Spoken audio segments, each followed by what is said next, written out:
Alright, so here's my neighbor's Trane running.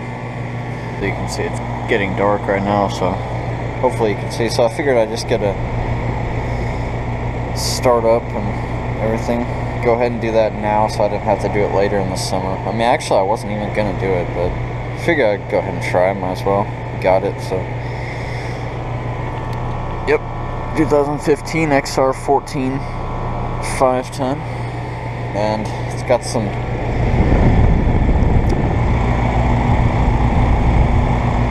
damage to the fan grill. I'm pretty sure is new, probably from that hailstorm we just had recently.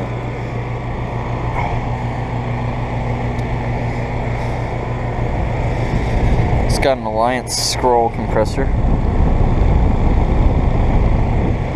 So, yeah. The line is very cold. So yeah, just wanted to get a quick video of that. And yeah, I guess over and out.